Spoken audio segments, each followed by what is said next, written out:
감사합니다. 오늘 나는 부활이요 생명이니 대강절 세 번째 주일이지만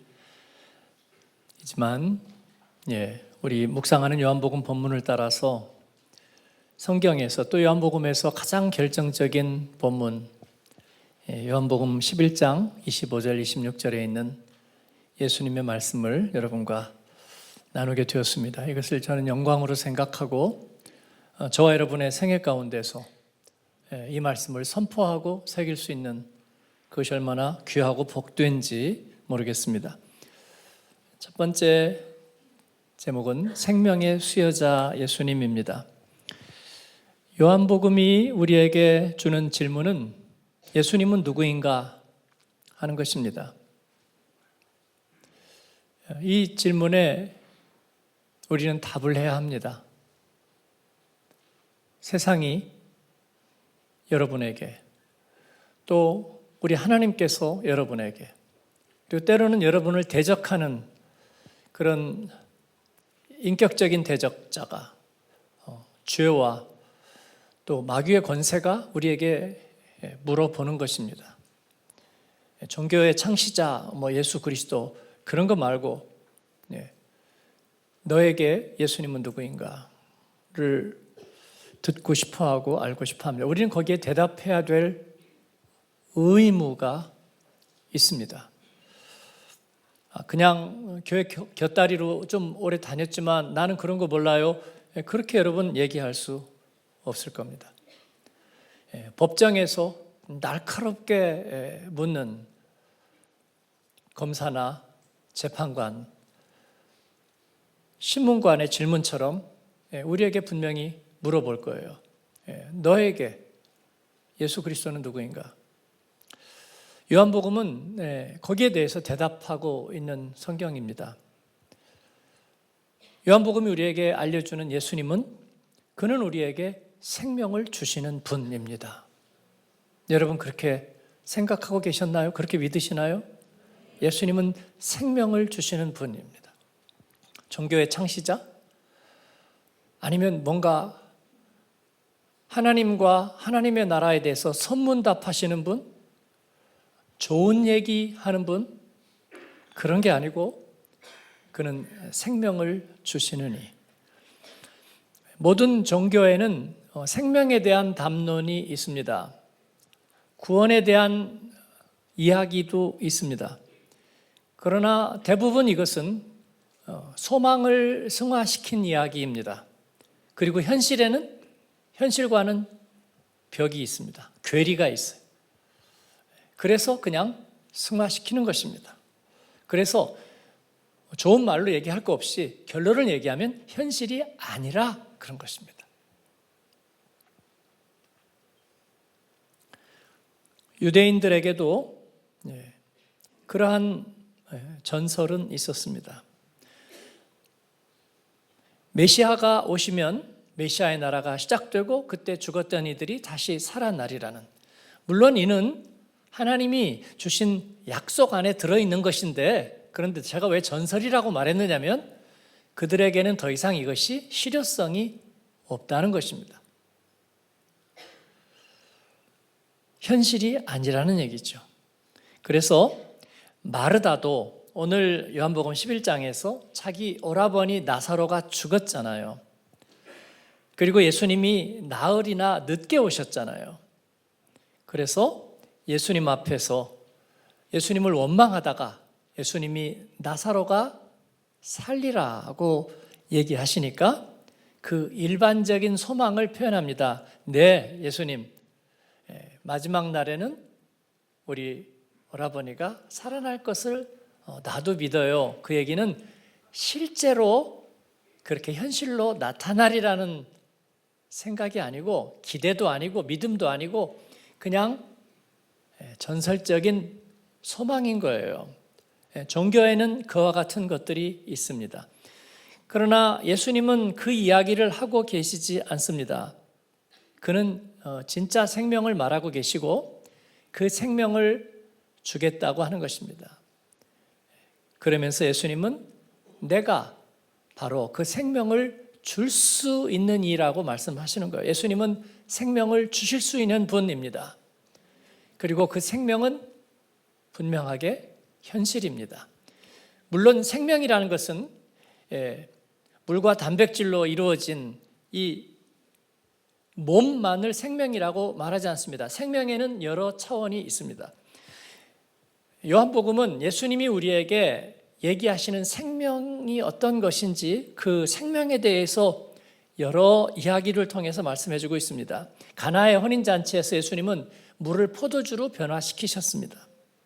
여기에서 예수님이 주시는 생명은 놔두어도 썩지 않는, 갈수록 가치가 더해가는 그런 질적인 가치가 있는 생명이라는 것을 예수님께서는 보여주십니다. 시간이 지나도, 성도들이 시간이 지나니까 은혜가 식어진다고 말하는 사람들이 있습니다. 사역을 하니까 시간이 지나니까 처음 같지 않다고, 프레쉬하지 않다고, 지친다고, 그리고 하나님과의 동행이 갈수록 가라앉고, 그리고 왠지 마음이 멀어지고, 여러분 한마디로 얘기하면 썩어간다는 것 아니겠습니까? 생명이 없기 때문에 썩어감으로 생기는, 지치고 가라앉는 그런 거예요. 질적인 가치 있는 생명을 예수님께서는 우리에게 우리 안에 주시겠다고 그렇게 말씀하셨습니다. 일부에서는 제가 랩을 좀 했는데요. 시간이 지치고 지나고 그래도 가라앉고 식어지고 멀어지고 썩어지지 마.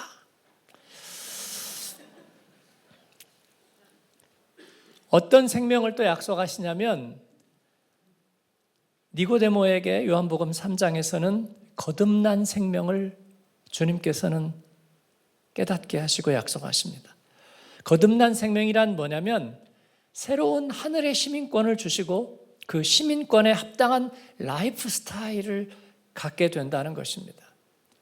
그리고 그 시민권에 합당한 삶의 방식을 계속 공급해 주신다는 거예요. 그래서 그 안에서는 늘 기대가 되고 새롭죠.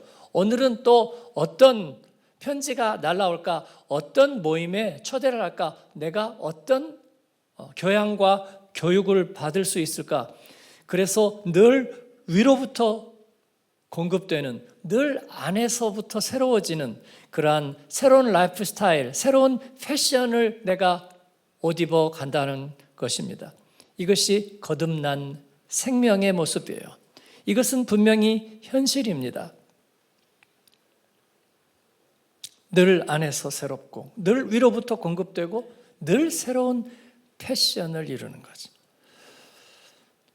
또 요한복음은 죽어가는 소년, 오랫동안 38년 동안 몸이 마비되어 있던 병자, 그리고 날 때부터 눈이 멀었던 사람에게 예수님은 물리적으로 치유되는 생명을 약속하십니다. 예수님이 주시는 생명은 그냥 생명이라는 담론이 아니고 실제로 물리적으로 치료되는 생명을 말씀하십니다. 하나님의 나라는 전두엽에서 발생하는 판타지가 아닙니다. 물론 과학자들이 그렇게 사랑이 여기 있다고요?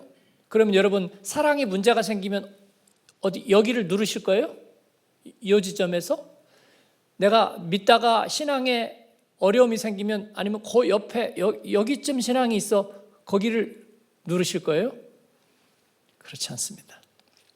저는 하나님을 반려견에 비유한 적이 있어요. 중세 때 같으면 신성모독으로 화형당할 수도 있는 얘기인데 저는 하나님을 반려견에 비유한 적이 있어요. 왜냐면요, 요즘 예배도 그냥 유튜브로, 물론 몸이 아프거나 그래서 방송으로 예배를 드리는 거는 문제가 아니에요. 그런데 근본적으로 어디선가 내가 하나님 인정하고 있으면 되는 거 아니야? 유튜브나 뭐나 다를 게 뭐가 있어? 라고 생각한다면 하나님을 반려견에 비유하면 반려견을 유튜브로 산책시킬 수 있어요? 네. 유튜브로 해서 밥 먹이고 병원 데리고 갈 수 있어요? 없잖아요.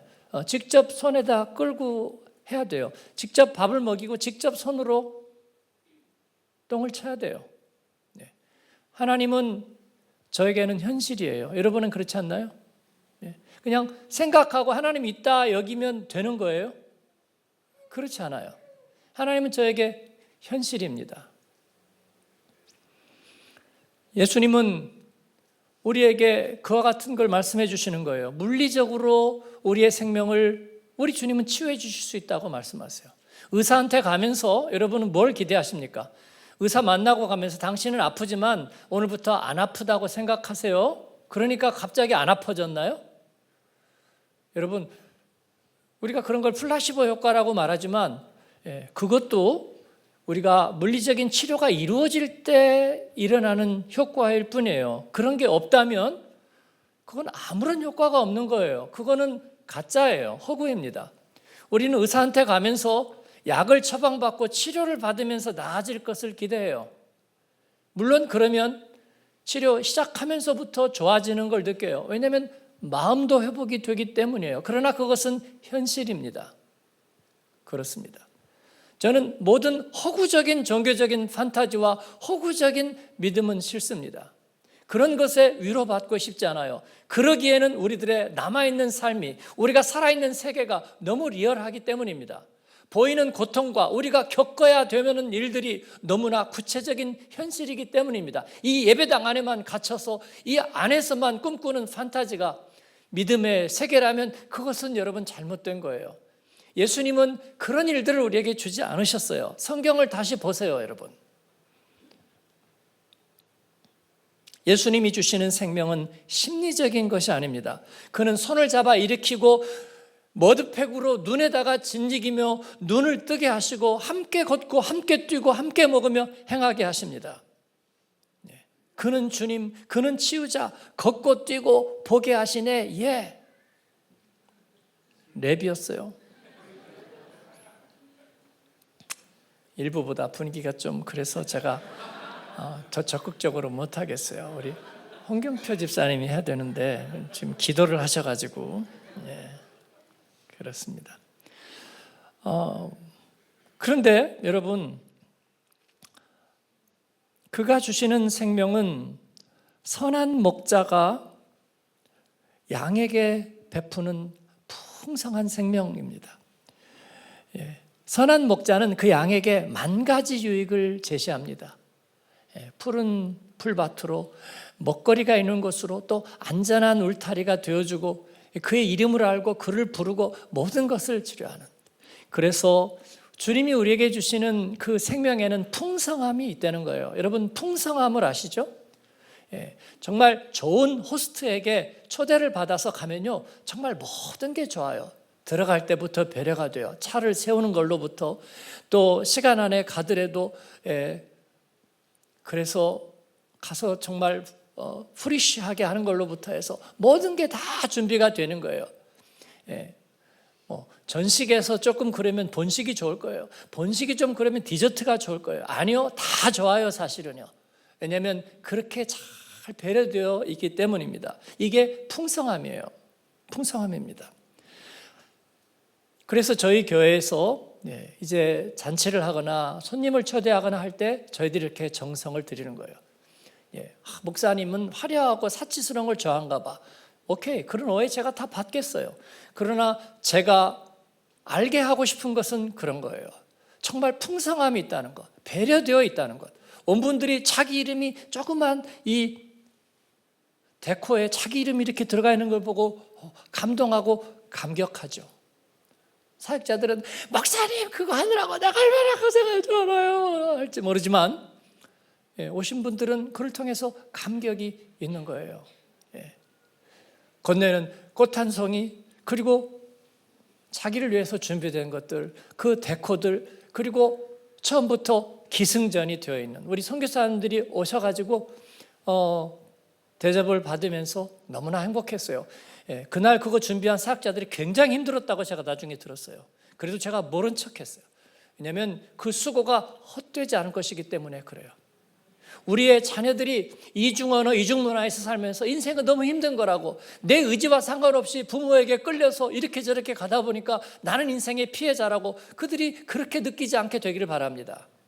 니들의 인생에는 풍성함이 주어져 있다고, 니들이 얼마나 존귀하고 가치 있고, 그리고 정말 아름다운 고통, 그리고 보람 있는 눈물이 너희들에게 있는 거라고 그렇게 알고 하고 싶어요. 이를 저는 어디서 알았을까요? 당신이 뭔데 그렇게 말할 수 있느냐고요? 예수님 때문입니다. 예수님은 양으로 생명을 얻고 풍성히 얻게 하려는 것이라. 예? 그의 잔치에는 먹을 것이 있다네. 예. 예? 볼 것이 있다네. 예. 그의 생명 안에는 최상급이 있다네. 예. 일찍이 경험하지 못했던 만 가지 풍성함이 있다네. 그런 것입니다. 그래서 그 잔치에 갈 때는 기대가 되는 거예요. 그 호스트에 대한 신뢰가, 그 신비감이, 기대감이 있기 때문에 한 번도 실망하지 않는 거예요. 우리는 그렇게 하나님을 예배하고 싶습니다. 알리는 멘트 하나에도, 우리들의 찬양과 이런 것 하나에도 진정성이, 그리고 최선을 다함이, 그리고 영적인 반짝반짝함이, 깨어남이 있기를 바랍니다. 그리고 이것이 이 세상으로 이어지는 또 다리가 되기를 바랍니다. 주님의 생명 안에는 바로 그런 것들이 있는 거예요. 오늘 요한복음 11장에 나사로를 살리신 이야기, 이것은 지상 최대의 퍼포먼스입니다. 한 번밖에 없는 이야기. 예수님은 여기에서 무엇을 말씀하고 싶으실 거예요?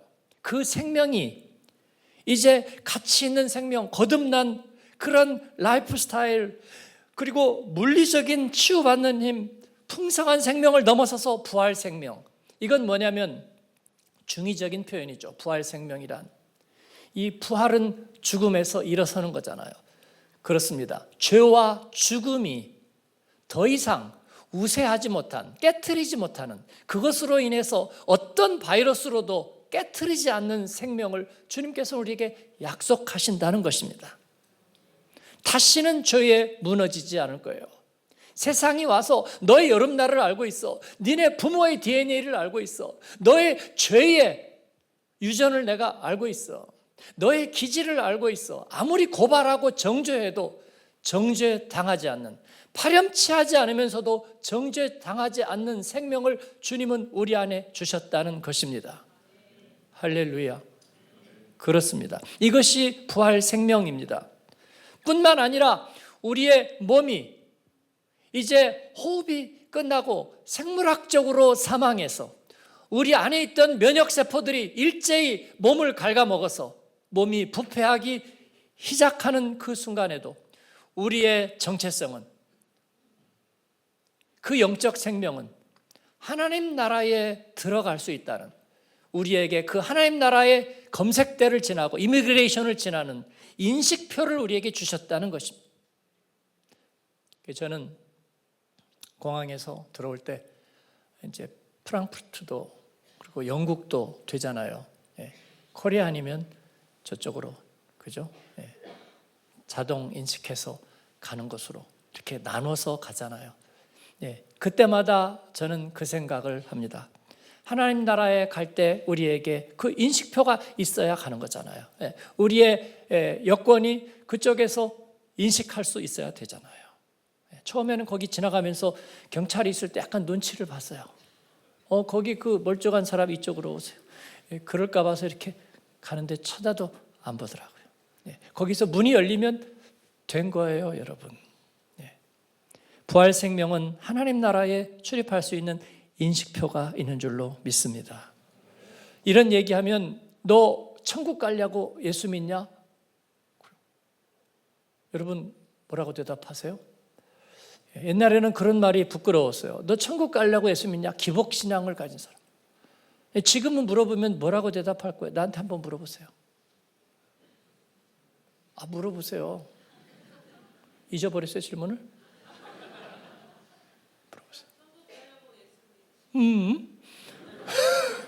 그렇습니다. 예. 그 말은 무슨 말이에요? 죽기 싫어서, 죽는 게 두려워서? 예, 그렇지 않습니다. C.S. 루이스가 그렇게 얘기했어요. 천국을 가야 돼서 예수를 믿은 게 아니고 예수님이 내 안에 어떤 분이신지를 깨닫고 그렇게 영접함으로부터 천국에 대한 소망이 생겼다. 그게 맞는 말인 줄로 믿습니다. 우리 신앙인 선배들이 그렇게 고백했어요. 우리 고대목 한번 같이 찬양하겠습니다. 주의 얼굴 뵙기 전에 멀리 뵈던 하늘나라 내 맘속에 이루어지니 날로 가깝도다. 아멘. 정죄함 받지 않는 생명, 썩지 않는 생명, 망하지 않는 생명, 그 생명에는 주의 나라 출입증이 있다네. 예, 그렇습니다. 오늘 말씀에서 예수님이 이제 나사로의 그 무덤 앞에 가게 되는데 나흘이 늦었습니다. 그랬더니 마르다가 나와서 예수님께 원망을 했습니다. 왜냐하면 그 시차 때문에, 그 격차 때문에, 예, 하나님의 뜻과 인간의 현실 사이에는 그런 디스크레펀시가 있다는 거죠. 예, 그런 어떤 간격이, 그런 차이점이 있다는 거죠. 그렇습니다. 세상 사람들은 다 그것 때문에 힘들어하는 거예요. 그리고 하늘의 뜻이 어디 있는지 모르겠다. 하나님의 뜻이 뭔지를 모르겠다. 하나님의 때가 뭔지를 모르겠다라고 얘기하는 거예요. 왜 늦게 왔느냐는 거예요. 왜 늦게? 여러분, 예수님께서는 나흘째 오셨습니다. 근데 사람들이 기다리고 있었어요. 왜 기다리고 있었느냐면 예수님이 올 거라는 이야기를 들었기 때문에 사람들은 예수님이 오시면 어떤 일이 있을까 기대하고 있는 거예요. 근데 보통 집중적인 애도 기간은 3일이었습니다. 3일 동안에 사람들의 속설에는 어떤 유대인들에게도 그런 속설이 있었어요. 그래서 사람이 죽으면 영이 한 3일 동안은 그 주위에 머물러 있다고 생각하는 거예요. 그래서 다시 돌아올 수도 있고 돌아오지 않더라도 3일 정도는 머물다가 떠난다는 거예요. 나흘째 되면 얼굴빛이 변하고 몸이 부패하기 때문에 영이 들어올 수 없다 하는 거죠. 그때 예수님께서 오셨습니다. 마르다는 왜 늦게 왔느냐고 예수님을 원망하지만 우리는 예수님을 원망할 수 있는 존재가 아닙니다. 우리는 하나님이 왜 지체하시느냐고 그렇게 질문합니다. 이 질문이 고약해요.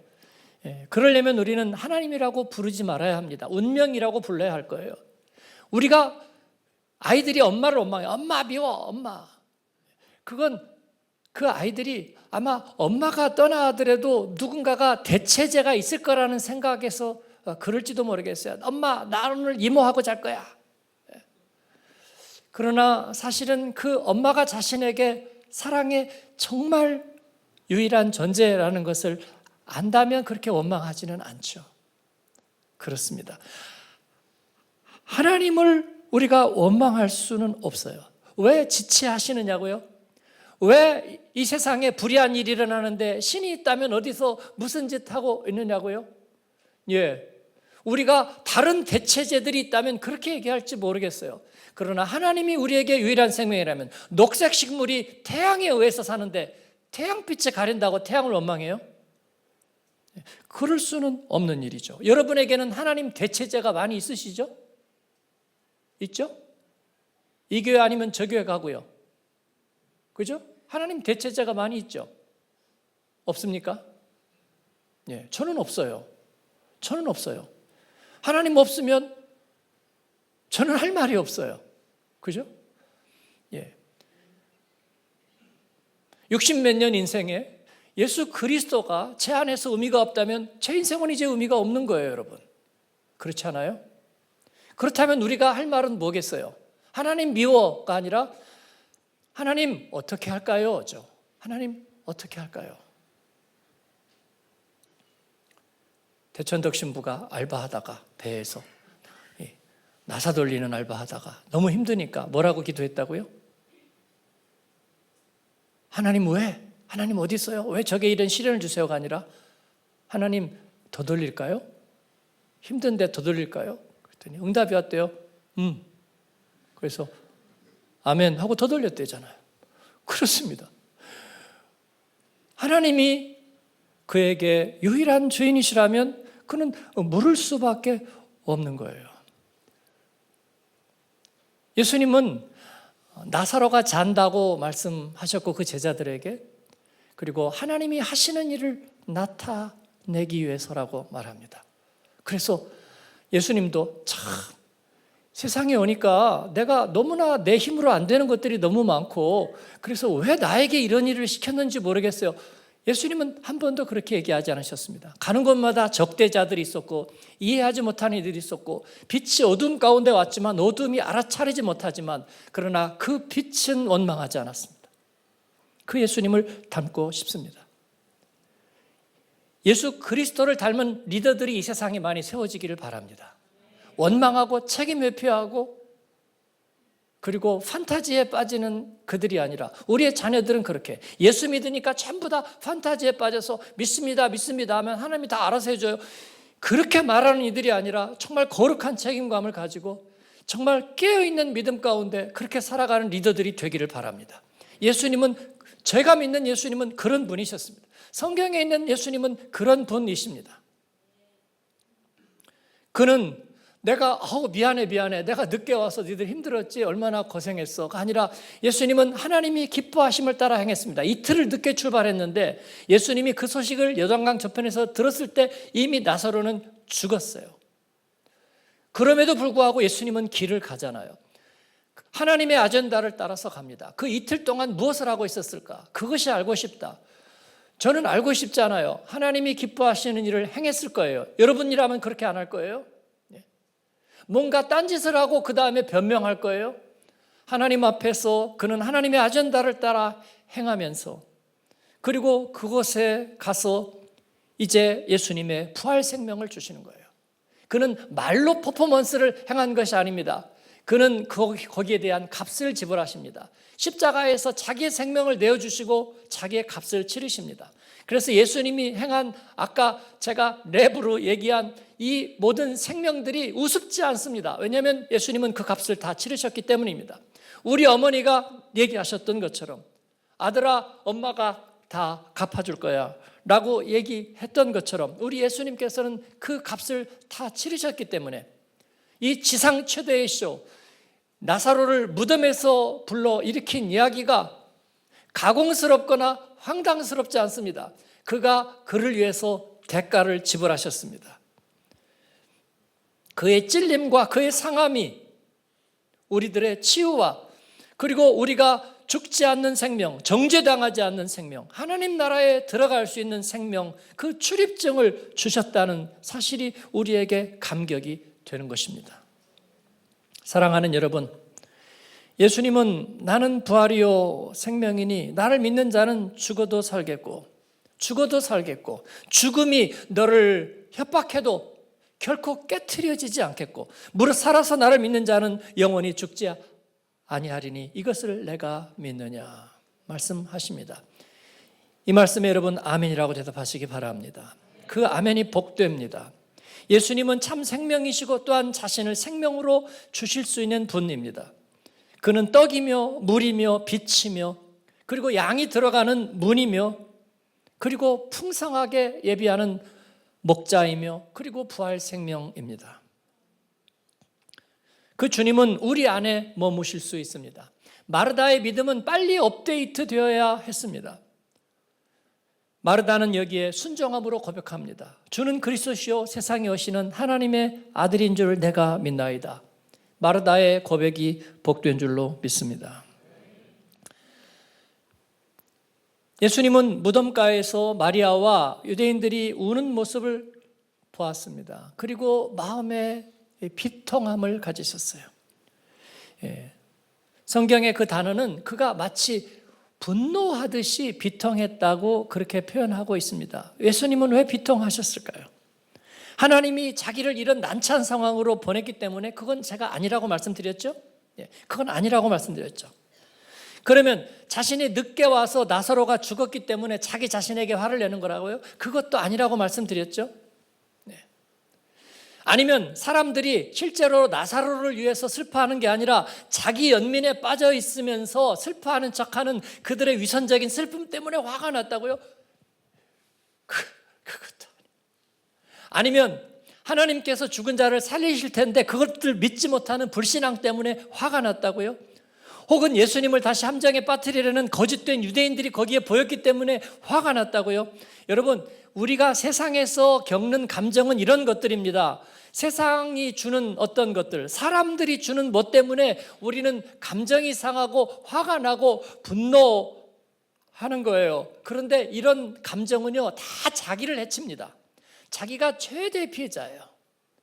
그래서 아내가 화를 내고 그러다가 막 절망하고 막 소리치고 울면 남편은 처음에는 화가 나지만 그 다음에는 걱정됩니다. 아내가 병날 게 분명하기 때문이죠.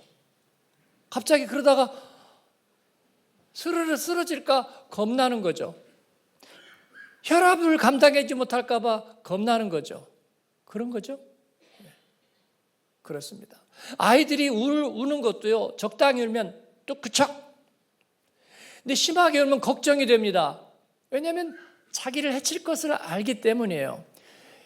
여러분, 예수님은 자기를 해치지 않으셨습니다.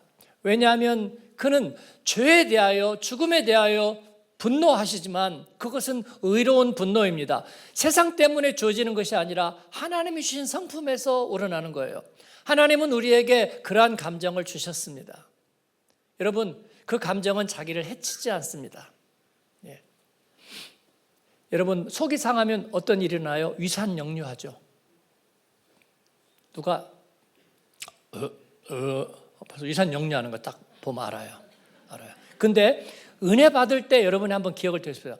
오늘 은혜 받아서 근데 막 위산 역류할 때 있었어요? 예? 막 찬양하고 기도하다가 막 눈물이 쭉 나는데 막 눈물이 나고 그러니까 막 스트레스 받아서 막 위산이 막 역류해요? 그런 일은 없어요. 그런 일은 없습니다. 하나님께서 주신 우러나오는 감정은요, 우리를 치료합니다. 그리고 우리를 해치지 않아요. 세상과 사람에 대한 반응으로 감정을 쓰지 않는 여러분 되기를 바랍니다.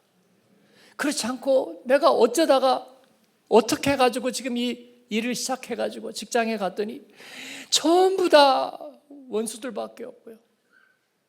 이 교회는 오니까 왠지 내가 적응이 안 되고요. 그래서 스트레스가 되고. 여러분, 그러지 마세요. 자신을 해치지 마십시오. 예수님의 눈물은 긍휼의 눈물이었습니다. 목자 없는 양과 같은 인생의 슬픔을 동정하는 눈물, 그의 눈물은 함께하는 눈물, 그의 눈물은 치유하는 눈물. 그래서 자신을 해치지 않고 다른 사람들을 치유했습니다. 그래서 우리가 간증을 나눌 때 눈물을 나누면 민망하지가 않은 거예요.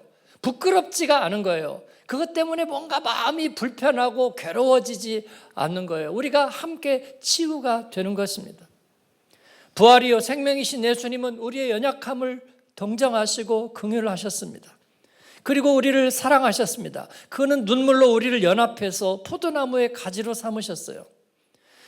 우리와 그가 연합하면 그의 죽으심과 연합한 거예요. 그래서 그의 모양 그대로 우리는 죄에 대하여 죽을 수 있고 불신앙에 대해서 죽을 수 있고 그와 연합하면 그가 다시 사심과 같은 모양으로 우리는 하나님과 함께 영원히 살 것입니다. 이 예수님의 눈물을 담는 여러분 되길 바랍니다. 말씀을 맺습니다. 믿으면 영광을 보리라. 이것은 저의 복음을 만난 이후 저의 모든 기도의 결론이 되었습니다. 제가 통성 기도할 때 아마 이 기도가 나오는 걸 여러분이 혹시 들은 적이 있는지 모르겠습니다. 저는 너무나 이 얘기를 많이 기도해서 말합니다. 나사로를 불러낼 때 사람들이 만류했습니다. 죽어서 냄새가 납니다. 왜냐하면 이미 시차가 발생했다는 거죠. 저는 이것을 믿음의 시차라고 말씀드린 적이 있습니다. 우리 성도들의 이중성을 제가 옹호한다는 얘기도 했습니다. 그 얘기는 예수 믿고 밖에서는 엉망으로 살아도 되는 것을 옹호한다는 뜻이 아니라 주님이 그 안에서 이미 일을 시작했기 때문에 좋은 질적인 변화는 일어나고 있습니다. 그러나 완성되진 않았기 때문에 그 믿음에 시차가 있는데 그 시차 속에서 주님이 하시는 일을 옹호한다는 뜻입니다. 그게 복음 양육자로서의 저의 확신입니다. 예수님께서는 그렇게 말씀하십니다. 마르다야, 내가 믿으면 하나님의 영광을 보리라 하지 않았느냐.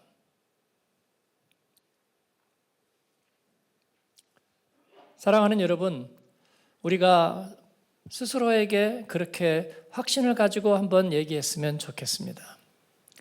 하나님께서는 저에게 그렇게 얘기하십니다. 이창규 목사야, 믿으면 영광을 보리라 하지 않았느냐. 하나님께서는 그렇게 얘기하십니다. 여러분, 이름을 넣어서 한번 그렇게 얘기해 보겠습니까? 네, 누구야 믿으면 영광을 보리라. 그렇게 한번 얘기해 주세요. 시작. 찬규야 믿으면 영광을 보리라. 아멘. 예수님은 하나님의 기뻐하시는 일을 따라 행하면서 그 시차를 기쁨으로 기다리고 견뎌내셨습니다. 우리가 소망할 수 있는 것은 이 소망밖에 없습니다. 판타지를 가지고 그냥 언젠가는 좋은 날 되면 좋은 일이 일어날지 몰라. 그래서 늘 거기에 불안해하고 실망하는, 그게 아니라 여러분, 만두를 찌면 그 다음에 뚜껑을 열면 완전히 잘 익은 만두가 나올 거라는 분명한 확신을 가지고 기다리는 것, 바로 그것이 소망입니다. 믿으면 영광을 보리라. 믿음의 사람들은 그렇게 살았습니다. 예수님은 하나님을 기뻐하시는 일을 따라 행했고 그에게 갈등이나 고민이나 지연이라는 말은 없었습니다. 그는 하나님을 사랑했고 기대했고 기뻐했습니다. 예수님은 그 믿음의 시차를 기다리고 이겨내면서 우리들에게도 그렇게 말씀하십니다. 믿으면 영광을 보리라 하지 않았느냐. 함께 가자. 함께 견디고 함께 싸우고 함께 몸으로 가자. 마지막 날에 내가 너를 다시 살리리라. 실증적인 믿음을 가져라. 그렇게 말씀하십니다. 이 믿음을 가지는 여러분을 축복합니다.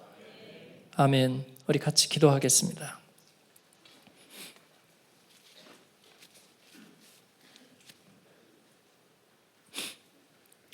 여러분을 초대하고 싶습니다.